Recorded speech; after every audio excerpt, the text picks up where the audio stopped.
Suscríbete a mi canal de YouTube y activa la campanita.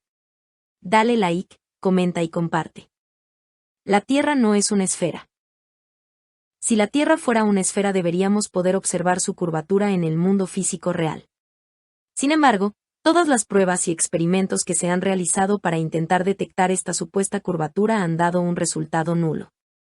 El modelo heliocéntrico oficial dice que la Tierra es una esfera de 40.000 kilómetros de circunferencia. Si esto fuera cierto, el horizonte debería desaparecer de la vista a un ritmo de 8 pulgadas por cada milla de distancia al cuadrado. Samuel Berlin-Roubetem, inventor y escritor inglés, explica este principio en su libro Synthetic Astronomy, Earth's Not a Globe. Si la Tierra es un globo de 40.000 kilómetros de circunferencia, la superficie de todas las aguas debe presentar cierto grado de curvatura, ya que cada parte debe ser un arco del círculo total terrestre. Desde la cima de cualquiera de estos arcos habrá una curvatura o caída de 8 pulgadas en la primera milla de distancia. En la segunda milla, habrá una caída de 32 pulgadas, en la tercera milla, 72 pulgadas y así sucesivamente.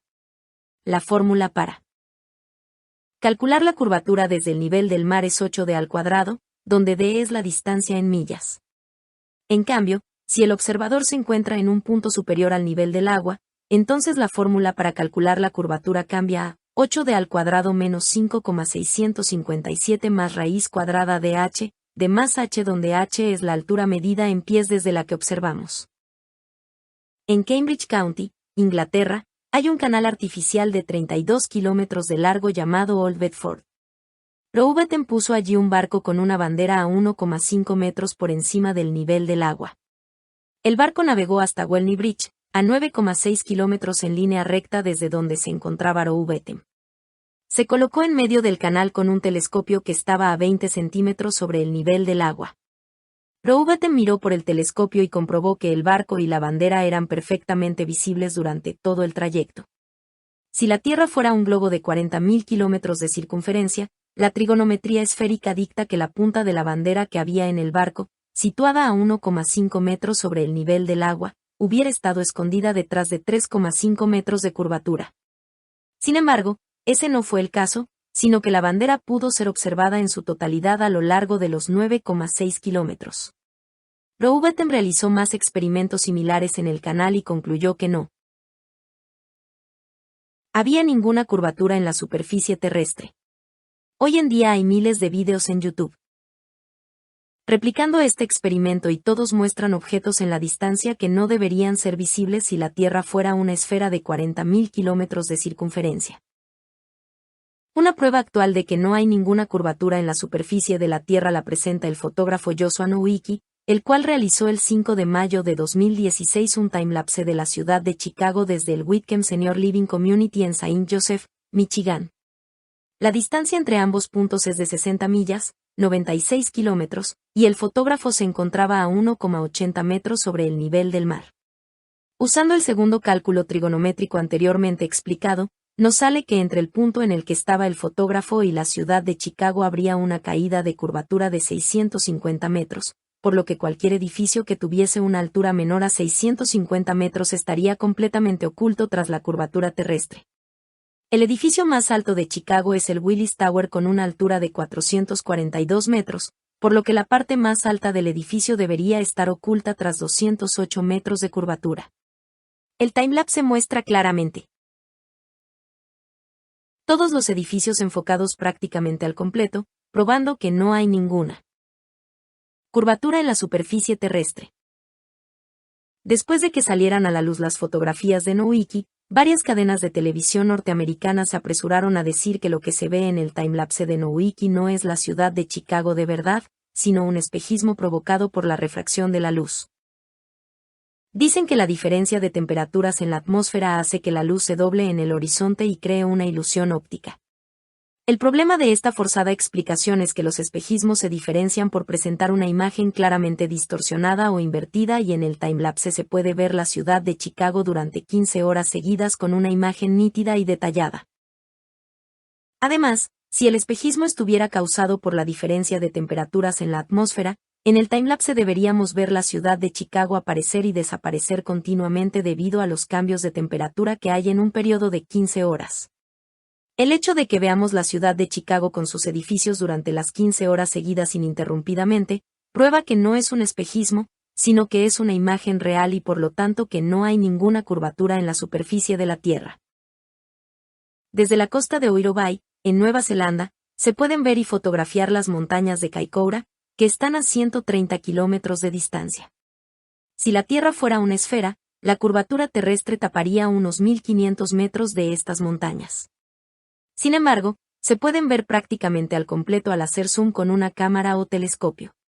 Igual que en el timelapse de Joshua Nowicki, la posibilidad de que esto sea un espejismo queda descartada ya que, si fuera una ilusión óptica provocada por la diferencia de temperatura entre el mar y la atmósfera, el tamaño y la visibilidad de las montañas cambiaría dependiendo del día y de la hora en que se hiciera la fotografía. El hecho de que se hayan fotografiado las montañas de Kaikoura a 130 kilómetros en días y horas diferentes desde el mismo sitio y siempre aparezcan con el mismo tamaño y visibilidad, prueba que lo que se ve no es un espejismo, sino las montañas reales. Desde la isla de Oahu, la más poblada de Hawái, se puede ver la isla de Kauai, tal y como confirma Terry Robinson con numerosas fotografías y grabaciones tomadas a 60 metros sobre el nivel del mar.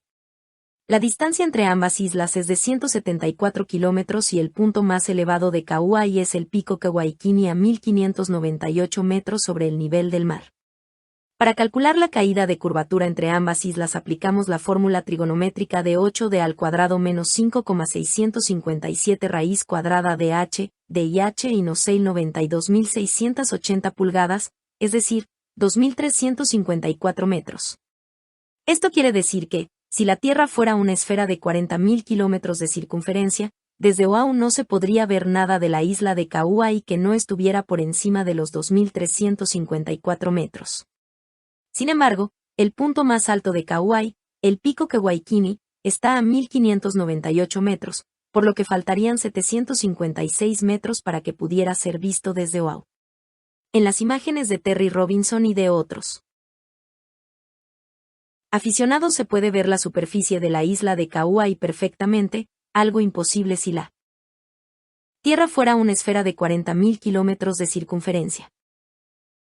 El Gran Canal de China tiene 1.776 kilómetros de longitud y según datos oficiales su punto más alto se encuentra en las montañas de Shandong a 42 metros de altura. Si la Tierra fuera una esfera de 40.000 kilómetros de circunferencia, la trigonometría esférica dicta que el canal formaría un arco siguiendo la curvatura terrestre y su punto más alto estaría en el centro a una altura de 60.940 metros, no a tan solo 42 metros como sucede en la realidad. Sean McCrary, instructor del sistema de misiles Sea Sparrow de la Marina de los Estados Unidos, ha confirmado en varias entrevistas que el sistema de rastreo de estos misiles tiene una variabilidad en la línea de detección del objetivo de tan solo 2 grados. La distancia entre el lugar de lanzamiento del misil y el objetivo suele ser de unos 80 kilómetros y el radar de detección se encuentra a 2,5 metros por encima del nivel del mar, igual que el objetivo. Los objetivos suelen ser aeronaves que vuelan casi rozando el mar para no ser detectados por radares. Según la trigonometría esférica, si la Tierra fuera un globo de 40.000 kilómetros de circunferencia, la aeronave a 80 kilómetros de distancia estaría 500 metros escondida detrás de la curvatura terrestre, por lo que el misil, que solo puede variar 2 grados su línea de trayecto, no podría alcanzar el objetivo bajo ningún concepto. Sin embargo, siempre que se han llevado a cabo estas operaciones militares el misil ha alcanzado su objetivo perfectamente, probando que la supuesta curvatura de la Tierra es totalmente inexistente. Muchas personas argumentan que si la Tierra fuera plana, deberíamos poder ver, por ejemplo, el Everest desde cualquier parte del mundo y que esto no es posible debido a la curvatura de la Tierra. No obstante, parecen olvidar que la visión humana tiene un límite y que cuanto más se aleja un objeto de nuestra posición, más pequeño se hace. Si ponemos cualquier objeto delante nuestro y lo vamos alejando, llegará un momento en el que, debido a la simple perspectiva, ya no veremos el objeto. Además, existen cosas como la niebla, las nubes, las partículas de polvo, las partículas de agua, la densidad del aire y otras condiciones atmosféricas que afectan enormemente a la visibilidad. Todo esto explica perfectamente por qué no podemos ver objetos en la distancia, sin la necesidad de recurrir a la supuesta curvatura de la Tierra. con los avances tecnológicos es cada vez más fácil comprobar que la Tierra no es una esfera como nos habían contado.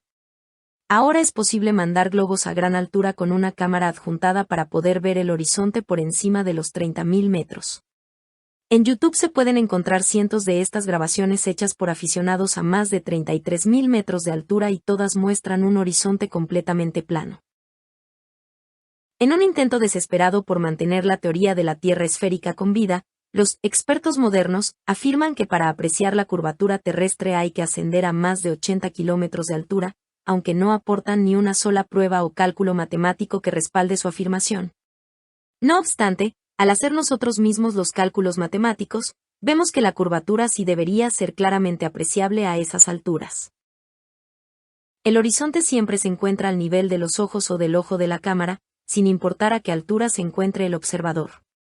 Si la Tierra fuera una esfera, sin importar su tamaño, al ascender en altura, el observador tendría que mirar hacia abajo cada vez más con tal de ver el horizonte.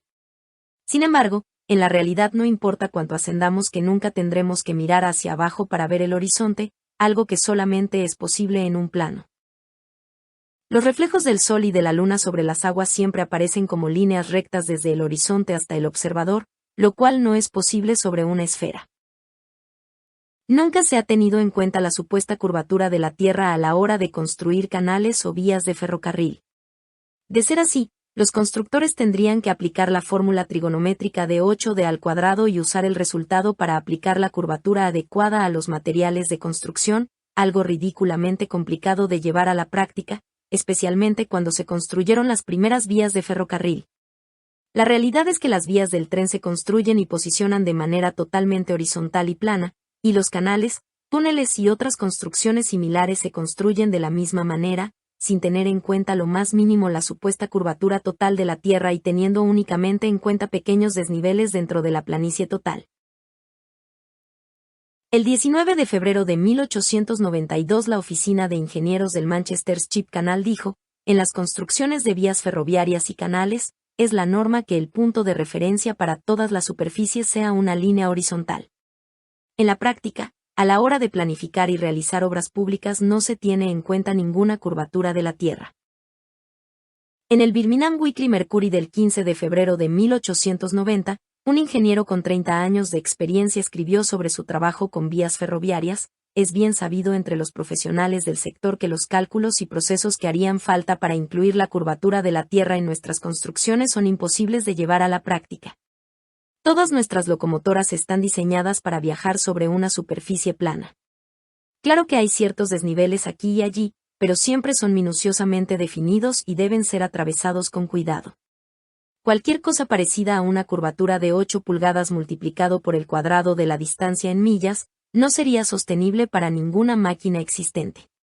Solamente podemos reírnos de la gente que nos felicita por llevar a cabo tales proezas como hacer circular trenes sobre una superficie esférica. Las curvas en una superficie plana horizontal ya son suficientemente peligrosas, las curvas en vertical serían 1000 veces peores y físicamente imposibles de sobrellevar teniendo en cuenta cómo se construyen las vías. El ingeniero Winkler escribió en el Earth Review de octubre de 1893 lo siguiente: como ingeniero con muchos años de experiencia, veo que la absurda idea de tener en cuenta la curvatura de la Tierra solo está presente en libros de texto. Ningún ingeniero soñaría con tener en cuenta algo así. He proyectado muchos kilómetros de vías ferroviarias y de canales y la curvatura de la Tierra jamás ha sido ni pensada ni tenida en cuenta. El canal de Suez que conecta el Mar Rojo con el Mediterráneo mide 163 kilómetros de largo y forma una superficie de agua plana desde su inicio hasta el final. La supuesta curvatura de la Tierra no fue tenida en cuenta para su construcción, omisión la cual, de existir esta curvatura, hubiera producido resultados desastrosos en la construcción del canal. Casi todo el Gran Canal de China, 1.700 kilómetros, fue construido durante la dinastía Sui en el año 609, 1000 años antes de que apareciera la teoría heliocéntrica de Copérnico. Si la Tierra fuera una esfera, la construcción y posterior funcionamiento de este canal hubieran sido imposibles. El canal sigue estando operativo en la actualidad. Tendrían que haber aplicado la fórmula de 8d al cuadrado para calcular la curvatura de la Tierra y curvar adecuadamente los materiales de construcción para que el canal de 1700 kilómetros de longitud se adaptara a la curvatura de la Tierra, algo impensable en el año 609. Desde la antigua Grecia se ha usado el argumento de que la parte de abajo de los barcos desaparece primero de nuestra vista cuando estos se alejan en el mar debido a la curvatura de la Tierra. Sin embargo, hoy en día podemos comprobar mediante cámaras y telescopios que eso no es cierto. Al hacer zoom veremos la totalidad del barco incluida la parte de abajo, probando así que el barco nunca desaparece debido a la curvatura terrestre, sino que desaparece de nuestra vista por una simple cuestión de perspectiva. Si los barcos desaparecieran en el horizonte debido a la curvatura de la Tierra, también deberíamos poder observar claramente la curvatura en el horizonte de forma lateral. Esto es porque al nivel del mar hay un máximo de 8 kilómetros desde el observador hasta el horizonte, mientras que lateralmente, de izquierda a derecha o viceversa, hay 16 kilómetros o más. Si no se observa ninguna curvatura en el horizonte lateralmente a lo largo de 16 kilómetros o más, es imposible que los barcos desaparezcan en el horizonte a lo largo de tan solo 8 kilómetros al frente debido a la curvatura de la Tierra. La naturaleza de los fluidos es la de estar y permanecer nivelados. Cuando este estado se ve afectado por cualquier influencia externa, el líquido se mueve hasta volver a recobrar su nivel. La superficie de un fluido en reposo es la de un plano horizontal. Si alguna parte de esa superficie fuera más alta que el resto, las partes del fluido que estuvieran por debajo ejercerían una presión más grande sobre las partes circundantes que la presión que reciben de ellas, por lo que habría un movimiento de las partículas hasta que ninguna estuviera más elevada que las demás, es decir, hasta que la superficie del fluido fuera un plano horizontal. MRW. T. Lynn, del Royal Observatory de Greenwich, First Principles of Natural Philosophy. Si la Tierra fuera una esfera, la superficie de las aguas debería presentar cierto grado de curvatura. Pero lo que vemos en la realidad es que las aguas están totalmente niveladas, mares, ríos, lagos, etc. Una tierra plana es congruente con la propiedad física del agua de buscar y mantener su nivel, pero una tierra esférica no lo es. La superficie de todas las aguas está perfectamente nivelada, siempre y cuando no se vea agitada por causas naturales como los vientos, mareas, terremotos, etc. Esto es evidente para cualquier persona razonable que sepa usar la vista. William Thomas Wiseman, de Earth and Irregular Plane. El río Nilo tiene una longitud de 6.800 kilómetros. Si la Tierra fuera una esfera de 40.000 kilómetros de circunferencia, según la trigonometría esférica, la primera mitad de este río, 3.400 kilómetros, debería estar fluyendo hacia arriba por una cuesta de 800 kilómetros de altura. Sin ningún tipo de fuerza que la impulse, el agua nunca fluye hacia arriba. En este caso el nacimiento del Nilo se encuentra en el río Kegere a una altura de 2,7 kilómetros, por lo que es imposible que el río tenga la fuerza suficiente como para subir una cuesta de 800 kilómetros de altura. Algunas personas dicen que en realidad el Nilo no fluye hacia arriba porque en el espacio no hay arriba o abajo. Lo que parecen olvidar es que el río Nilo se encuentra dentro de la Tierra y no en el espacio. También dicen que la gravedad atrae al Nilo hacia el centro de la Tierra y que por eso puede fluir hacia arriba. Lamentablemente el comodín de la gravedad no funciona, ya que si la gravedad puede hacer que un río fluya hacia arriba por una cuesta de 800 kilómetros, debería poder hacer lo mismo con todas las demás aguas del mundo. Uno solo tiene que pensar si alguna vez ha visto el agua fluir hacia arriba sin alguna fuerza que la impulse. La respuesta evidentemente es no. Tal sinsentido va en contra de las leyes de la física y del sentido común. El Nilo fluye hacia abajo hasta desembocar en el mar, como todos los demás ríos. Esto no es posible en una tierra esférica donde el Nilo debería fluir hacia arriba por una cuesta de 800 km, pero sí es posible, y lógico, en una tierra con la superficie plana, donde cualquier desnivel. En este caso el río Kegere a 2,7 kilómetros de altura, permitirá que el río fluya hacia abajo hasta desembocar en el mar. En el año 240 a.C., Erastótenes calculó la circunferencia de la Tierra y supuestamente probó que era esférica usando dos palos situados a una distancia concreta, midiendo la diferencia de longitud de las sombras que proyectaban estos dos palos. Este experimento se basaba en que los rayos del Sol entraban a la Tierra en ángulos paralelos, como cabría esperar si el Sol estuviera a 150.000 millones de kilómetros de distancia. Sin embargo, esta supuesta prueba de la esfericidad de la Tierra contradice el hecho observable de que los rayos del Sol forman ángulos convergentes creando una pirámide a través de las nubes, rayos crepusculares. La explicación oficial de los rayos crepusculares es que la atmósfera terrestre refracta la luz solar y por eso crean la forma piramidal. Si este fuera el caso, la prueba de los dos palos de Erastótenes no sería válida ya que se basa precisamente en que la luz solar entre en ángulos paralelos. Esto nos lleva a dos posibilidades. 1. La atmósfera refracta la luz solar, pero Erastótenes estaba equivocado sobre la esfericidad y el tamaño de la Tierra debería ser mucho más pequeña para que sus cálculos fueran acertados. 2. Erastótenes tenía razón, pero la atmósfera no refracta la luz solar y por lo tanto los rayos solares crepusculares prueban que el Sol está muy cerca. Cualquiera de las dos opciones presenta un grave problema para el modelo heliocéntrico. Si la Tierra fuera una esfera de 40.000 kilómetros de circunferencia, un avión comercial volando a una velocidad media de 800 kilómetros por hora debería inclinar el morro del avión hacia abajo para compensar un ascenso de 846 metros cada minuto y así poder volar paralelo a la Tierra. Si no lo hiciera, después de una hora de haber despegado, el avión se encontraría 50 kilómetros más arriba de lo esperado y seguiría ascendiendo 50 kilómetros cada hora hasta llegar al espacio exterior. Sin embargo, los pilotos jamás tienen que realizar tal maniobra compensatoria, sino que, cuando el avión llega a su techo absoluto, la mayor altitud a la que un avión puede mantener el vuelo nivelado, el piloto simplemente mantiene su trayectoria de forma nivelada sin preocuparse de tener que ajustar el morro del avión para no acabar en la órbita espacial. Muchos vuelos comerciales realizan rutas que no tienen ningún sentido en el modelo de la Tierra esférica, dando vueltas enormes y ridículas en vez de escoger el camino más corto en línea recta para ir de una ciudad a otra. Ejemplos de estos vuelos son los de Seattle-Dubái, Londres-Tokio, Moscú-Los Ángeles, Moscú-Nueva York, San Diego-Londres, San Francisco-Múnich, Tokio-Frankfurt o Toronto-El Cairo. Sin embargo, estas rutas ridículas e inexplicables en el modelo esférico, tienen todo el sentido del mundo cuando son proyectadas sobre el mapa de la Tierra plana, donde vemos que en realidad son líneas rectas entre las ciudades mencionadas. Un argumento común usado en contra de la Tierra plana es el de decir que los vuelos en el sur no cuadrarían en el mapa plano. Por ejemplo, los vuelos de Santiago de Chile a Auckland o Santiago de Chile-Sydney, en vez de tardar 13 o 14 horas, tardarían el doble o el triple en el mapa de la Tierra plana ya que en este mapa parece que las dos destinaciones estén muy separadas.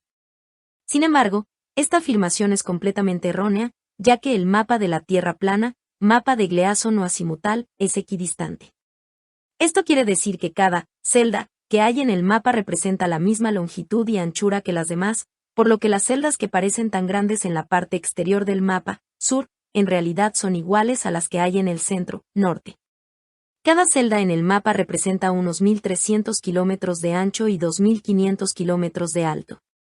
Una vez sabido esto, vemos que la distancia entre Santiago de Chile y Auckland es de 9.700 kilómetros en ambos mapas, por lo que los tiempos de vuelo en el sur cuadran perfectamente en el mapa de la Tierra plana. Las autoridades dicen que la Antártida es el continente de hielo situado en el extremo sur del globo terráqueo. La realidad, no obstante, es que la Antártida es la circunferencia exterior de hielo que rodea a la Tierra. En la Antártida se encuentran grandes muros de hielo que rodean la Tierra y hacen de recipiente para los océanos. Mucha gente se pregunta dónde está el borde de la Tierra plana, pero teniendo en cuenta que la Tierra está rodeada por estos enormes muros de hielo, hablar de un borde de la Tierra carece de sentido. Y como veremos más adelante, hay indicios de que existe una bóveda o cúpula que cubre la Tierra y que tiene sus límites exteriores más allá de los muros de hielo que hay en la Antártida. La Tierra sería un sistema cerrado y delimitado por los muros de hielo y por la bóveda, por lo que el precipicio que muchos imaginan por el que caen los mares y los barcos no forma parte del modelo de la Tierra plana. Casualmente el gobierno prohíbe a los ciudadanos cualquier expedición o investigación más allá de estos muros de hielo. En 1961 se firmó el Tratado Antártico para asegurar que jamás se pudiera explorar ese territorio. Este tratado se firmó inmediatamente después de las operaciones Deep Freeze en las que descubrieron, según el propio almirante Byrd, que dirigió la mayoría de las expediciones antárticas, grandes territorios inexplorados y valiosos recursos. Varios civiles y navegantes que han intentado explorar la Antártida en las zonas cercanas a los muros de hielo han informado que las fuerzas militares se lo han impedido, incluso bajo amenaza de violencia. En abril de 2016, un barco pescador chino naufragó misteriosamente en esa zona al ignorar las alertas de radio por parte de fuerzas militares. Si la Tierra fuera una esfera, no habría muchas diferencias en el periodo de un año entre el clima del Ártico, norte, y el clima del Antártico, sur.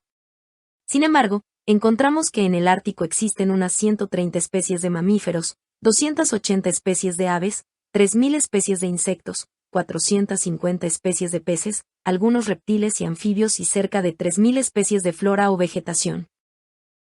Por el contrario, en el Antártico la fauna es muy escasa y se encuentra casi en su totalidad en el océano. La única especie que pasa el invierno antártico sobre el hielo es el pingüino emperador. La flora es prácticamente inexistente y se reduce a algas, musgos y líquenes. En Islandia, que se encuentra a 65 grados latitud norte, hay cientos de especies de aves y decenas de especies de mamíferos terrestres como zorros árticos, osos polares, renos, bisones, ratas y ratones, ovejas, pollos, reses, cabras, perros, ponis islandeses o conejos. En cambio, en las Islas Georgias del Sur a 54 grados latitud sur, no hay ninguna especie de mamífero terrestre y tan solo se pueden ver algunas focas por la zona. El Polo Norte es sustancialmente más caliente que el sur, con temperaturas medias en invierno de menos 34 grados centígrados y en verano de 0 grados. Mientras, en el sur la temperatura media en invierno es de menos 65 grados centígrados y en verano de menos 25 grados.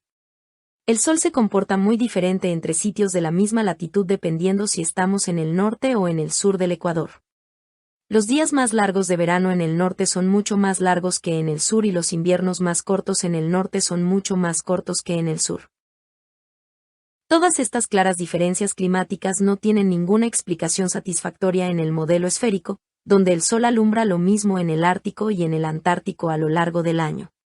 Pero en cambio sí que pueden ser perfectamente explicadas en el modelo de la Tierra plana, donde el Sol completa su círculo por encima de la Tierra cada 24 horas y cambia de trópico a trópico cada 6 meses. El Sol viajará mucho más rápido por la gran circunferencia del sur para poder completar su vuelta en las mismas 24 horas que tarda en completarla en el pequeño círculo central del norte y por tanto el sur recibirá mucha menos luz y calor solar que el norte a lo largo del año. Si la Tierra fuera una esfera, la distancia alrededor de su superficie a 45 grados latitud sur no podría ser muy diferente a la que hay a 45 grados latitud norte. Sin embargo, navegantes y pilotos se encuentran con que la distancia alrededor de la Tierra a esa latitud sur es, como mínimo, el doble a la que hay en la misma latitud norte. Esto es totalmente incompatible con el modelo de la Tierra esférica donde la distancia debería ser prácticamente la misma, pero es algo totalmente lógico en el modelo de la Tierra plana, donde la superficie terrestre se expande hacia el sur a medida que uno se aleja del centro, Polo Norte, teniendo que recorrer mucha más distancia para rodear la Tierra en la gran circunferencia del sur que en la parte norte. El Polo Sur es un lugar necesario dentro del modelo de la Tierra esférica, ya que sería el punto opuesto al Polo Norte en el globo terráqueo. Sin embargo, la única prueba de su existencia son unas banderas, un palo con una esfera metálica encima y videos e imágenes que supuestamente han sido tomadas allí. No obstante, las banderas, la bola metálica y todas las imágenes y videos se podrían haber hecho en cualquier punto aleatorio de la Antártida, que en la Tierra plana es la gran circunferencia de hielo del sur. Por tanto, unas cuantas banderas e imágenes tomadas en un lugar helado no son ninguna prueba de que haya un polo sur en una Tierra esférica. Si la Tierra fuera una esfera con dos polos magnéticos iguales y opuestos, el polo norte y el polo sur, deberían existir brújulas que apuntaran con su aguja magnética siempre al norte y brújulas que apuntaran siempre al sur. De hecho, una brújula que apuntara siempre al polo sur sería preferible para los viajeros que se encontraran en el hemisferio sur. La realidad, no obstante, es que no importa lo cerca que se sitúe uno del polo sur, que una brújula siempre apuntará al norte con su aguja magnética, algo que no tiene sentido en el modelo de Tierra esférica donde hay dos polos magnéticos. En el modelo de Tierra plana, en cambio, Esto es perfectamente lógico ya que no existe el polo sur, sino solo el polo norte magnético situado en el centro de la Tierra. Una supuesta prueba de que la Tierra es esférica es la posibilidad de dar la vuelta al mundo partiendo desde un punto y volviendo a él. No obstante, esto puede ser igualmente logrado en la Tierra plana volando o navegando alrededor del círculo terrestre teniendo siempre el norte a nuestra derecha o el norte a nuestra izquierda. En la Tierra plana el polo norte se sitúa en el centro del círculo terrestre y el sur es toda dirección que emana de este centro. Si uno avanza en una dirección que no le acerca ni al norte ni al sur, entonces estará yendo hacia el oeste o hacia el este. Es decir, ir hacia el este o hacia el oeste es ir en un patrón circular con un mismo radio alrededor del polo norte magnético. Dar la vuelta al mundo es simplemente ir en una dirección con el norte siempre a la derecha o a la izquierda, dependiendo de si se hace una circunnavegación de este a oeste o de oeste a este. Por tanto, lo que se cree que es una vuelta al mundo sobre una esfera, en realidad es una vuelta circular alrededor de un plano. Nunca se ha hecho la vuelta al mundo yendo hacia el norte o hacia el sur, es decir, haciendo una circunnavegación pasando por los polos. Esto es porque la única vuelta al mundo que se puede hacer en una Tierra plana es de este a oeste o de oeste a este. Evidentemente las autoridades han tenido que mostrar supuestos casos de circunnavegaciones pasando por los polos con tal de mantener con vida su teoría de Tierra esférica. La primera supuesta circunnavegación pasando por los polos la hizo Sir Ranulph Fiennes con la expedición Transglobe británica en 1982. Lejos de ser un explorador normal y corriente, resulta que Sir Ranulph Fiennes es noble, tercer barón de Canterbury y primo de la familia real británica. Fiennes ha salido en varias películas y series de televisión e incluso fue candidato a hacer de James Bond cuando Roger Moore interpretó finalmente ese papel. De hecho, hay un documental sobre esta supuesta circunnavegación por los polos con Fiennes de protagonista. El documental más bien parece una película de Hollywood, con unos cámaras que están siempre en el sitio oportuno para grabar las mejores escenas, las cuales están totalmente sobreactuadas y preparadas. Fiennes además participa en Norwood, una organización caritativa judía de las más antiguas de Gran Bretaña. Esta organización está patrocinada por la reina de Inglaterra y está financiada por Sir Evelyn Roberta Adrián de Rothschild, de la infame familia elitista de los Rothschild. No es extraño, pues, que la élite utilice a uno de los suyos como supuesta prueba de que es posible circunnavegar la Tierra pasando por los polos. Un estudio llevado a cabo por varios doctorados en geografía, Mark von Stade, William Pugach y Brandon Vogt, demostró que la superficie del estado de Kansas, en Estados Unidos, es más plana que un pancake, una tortita. En una escala donde un resultado de 1 indicaría una planicie total, los geógrafos usaron un láser para determinar que una tortita tiene un nivel de planicie de 0,957. Usaron un modelo de elevación digital, DEM, a escala 1, 250,000 para reducir a escala la superficie del estado de Kansas y descubrieron que su nivel de planicie es de 0,9997, más plana que la tortita. En un estudio posterior realizado por el Dr. Dobson, presidente de la Sociedad Geográfica Americana y profesor de geografía en la Universidad de Kansas y por Joshua Campbell, geógrafo y arquitecto en la Oficina Geográfica del Departamento de Estado de los Estados Unidos, no solo corroboraron que Kansas era plana, sino que además descubrieron que la totalidad de los Estados Unidos también lo era. El estudio mostró que Florida, Illinois, North Dakota, Luisiana, Minnesota y Delaware eran incluso más planos que Kansas. Estos resultados fueron publicados en el Geographical Review, una publicación especializada de la Sociedad Geográfica Americana, y son una prueba concluyente de que la Tierra no puede ser una esfera. En el año 2012 Felix Baumgartner realizó un salto patrocinado por Red Bull en el que batió varios récords al lanzarse en caída libre desde los 39.000 metros de altura después de haber ascendido en globo tripulado a la estratosfera.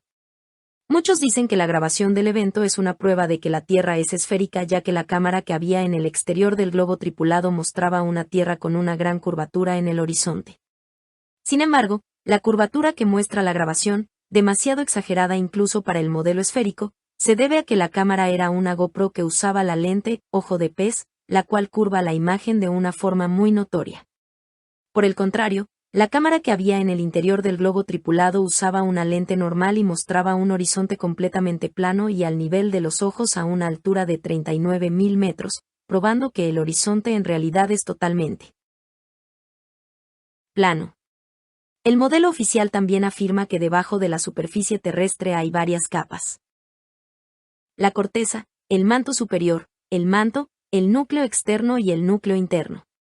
Sin embargo, la existencia de estas capas se vuelve altamente improbable teniendo en cuenta que la mayor excavación que se ha realizado en la historia de la humanidad es la del pozo superprofundo de Kola, a una profundidad de tan solo 12.262 metros. ¿Cómo pueden saber lo que hay más allá de esa profundidad? Lo cierto es que no lo saben y la única razón por la que creemos que vivimos en una esfera con un núcleo en el centro es porque lo hemos visto en dibujos y gráficos hechos por ordenador.